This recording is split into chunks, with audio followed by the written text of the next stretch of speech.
Vamos ver, estamos gravando.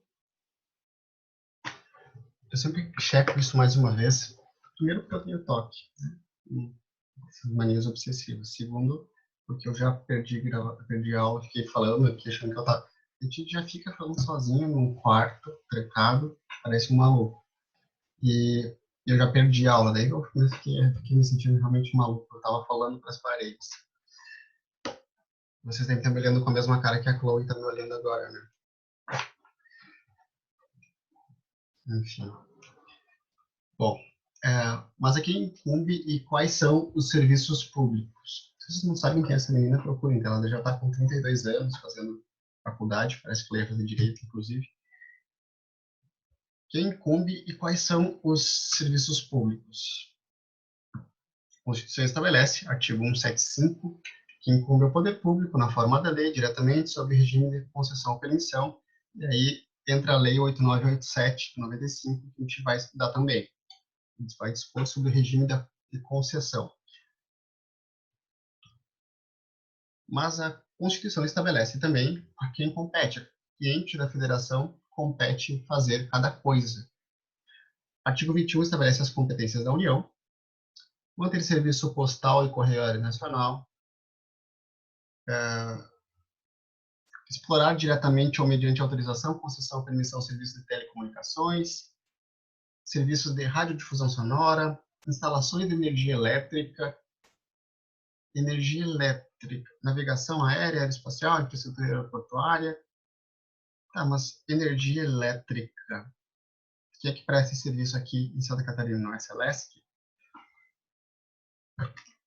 Eita, entrou uma tela aqui, espero que não tenha entrado para vocês.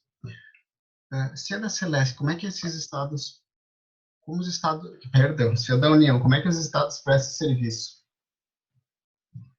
Bom, a gente tem, da mesma forma, uma concessão para uma companhia estadual. A competência da União, ela faz uma concessão e quem ganhou essa concessão, quem tem essa concessão aqui em Santa Catarina, é uma companhia. Ela pode perder. A Celesc pode perder essa concessão? Pode. Foi recentemente renovada, foi renovada em 2015. Geralmente são contratos longos, 25, 30 anos, especialmente esse tipo de concessão, que vai ter regulamentação específica, tá? Alguns serviços têm lei específica que regulamenta, outros não, mas concessão ela tem que ter um prazo longo para que dê tempo da empresa recuperar o investimento que ela faz.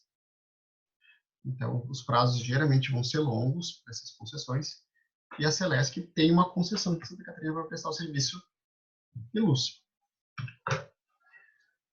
que compete aos estados. Os estados têm um caráter mais residual. Basicamente, tem uma previsão específica para os estados, mas a gente tem que olhar o caráter de localização. Se a gente está falando de serviços que têm, por exemplo, transporte intermunicipal, ele está localizado dentro do estado. Então, é o estado que vai fazer a concessão desse serviço, que vai fazer a fiscalização desse serviço. Tem um serviço em específico, que é o serviço de gás canalizado, que está previsto como sendo um serviço de competência do estado.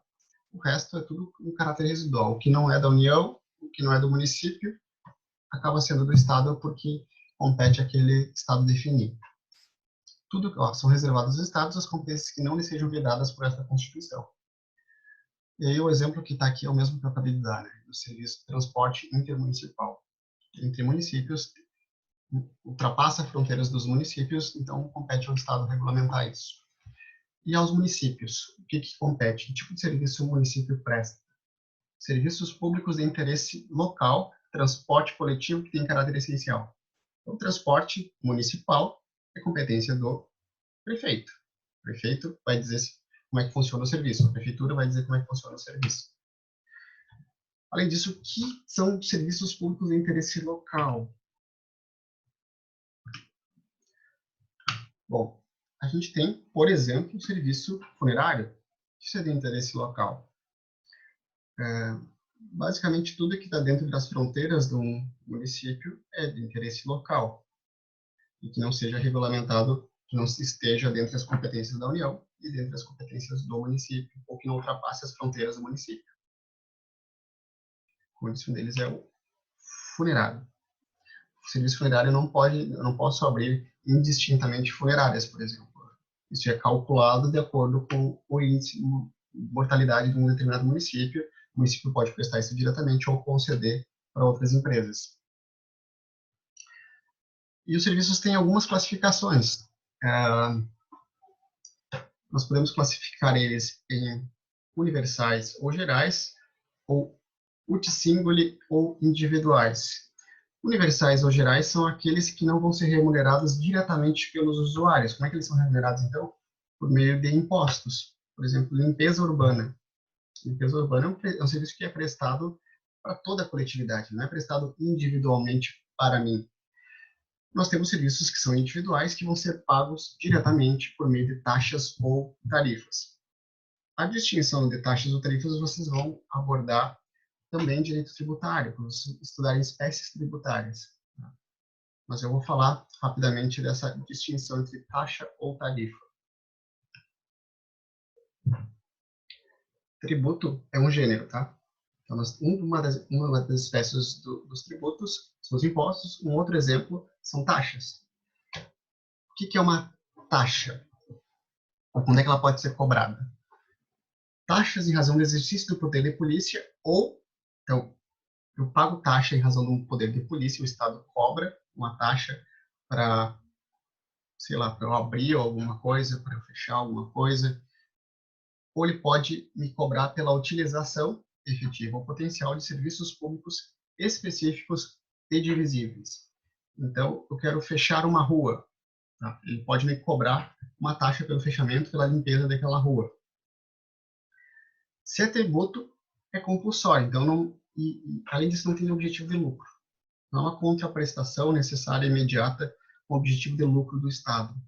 Já a tarifa não. A tarifa é prestado por meio, é chamado também de preço público, mas está ligado, tem uma natureza contratual. A natureza é diferente. Eu faço um contrato com alguém para me prestar um serviço. Quando eu pego um ônibus, isso que a gente fala em tarifa de ônibus. Quando eu contrato um serviço de telefone, a gente paga uma tarifa. Tá? Esse é um valor cobrado pela utilização de serviços públicos e não existe obrigatoriedade de pagamento. Eu não sou obrigado a ter uma conta de luz. Tá? Paga quem vai utilizar o serviço. Existe uma relação contratual. Tem um contrato com a Celesc, tem um contrato com a empresa que presta água para mim. Talvez não fique muito clara essa distinção, né?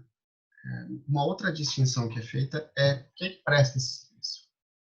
Se o serviço for prestado pela própria administração pública, ou seja, eu vou lá no município, ele vai emitir uma guia para eu pagar, para eu fazer alguma coisa, para eu pedir um alvará, isso vai ser uma taxa. Tá? A taxa é fixa, em regra. Ela pode ser proporcional ao tamanho de alguma coisa, mas a taxa ela é fixa. Tipo, as taxas, as custas judiciais. Se prestado por particulares, quem presta o serviço é uma empresa, por exemplo, eu vou pagar uma tarifa. Por isso que eu dei o exemplo do telefone, do transporte coletivo, isso é feito tarifa. Que mais? Quando vocês estudarem espécies tributárias, vocês vão ver que tem algumas regras para alterar, por exemplo, uma taxa. Qual é o valor que eu pago para fazer alguma coisa?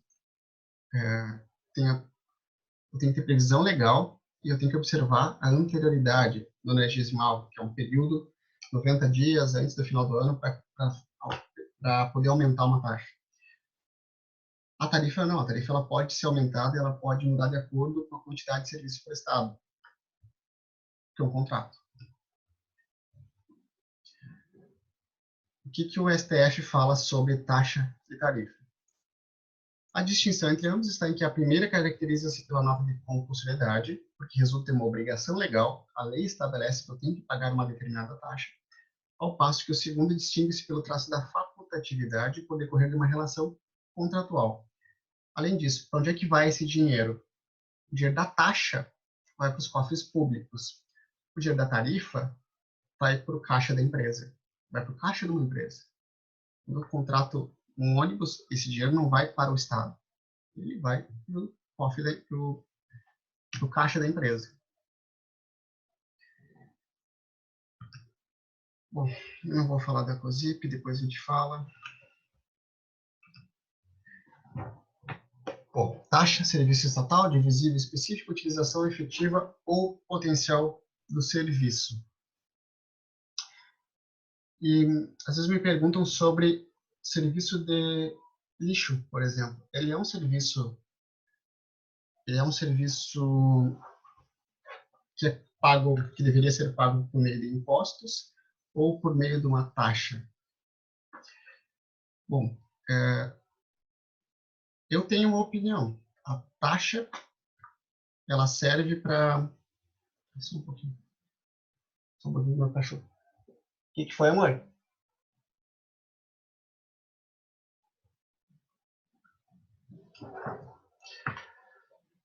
Bom, lixo, no meu ver, ele não poderia ser cobrado diretamente, nem como taxa, principalmente como tarifa. Ele deveria ser cobrado por meio de impostos, porque ele não é um serviço público específico e divisível, a meu ver. Ele é um serviço, claro que as pessoas, elas têm a sua casa, elas pagam de forma proporcional, mas ele não é um serviço público específico e divisível, como também não é de iluminação pública. Então, ele não poderia ter sido cobrado como vem sendo cobrado por meio de taxa. Mas não é o que o STF entende, infelizmente. Alguns exemplos de serviços remunerados por taxas: coleta de lixo, taxa judiciária e cartorária. Exemplo de serviço remunerado por tarifa: tarifa postal, tarifa de luz, tarifa de transporte. Serviços específicos, divisíveis e contratuais. Esse próximo ponto a gente continua no próximo vídeo. Eram os meus cachorros me chamando, eu preciso levar eles para... Enfim, você sabe. Quem tem cachorro sabe. Até mais.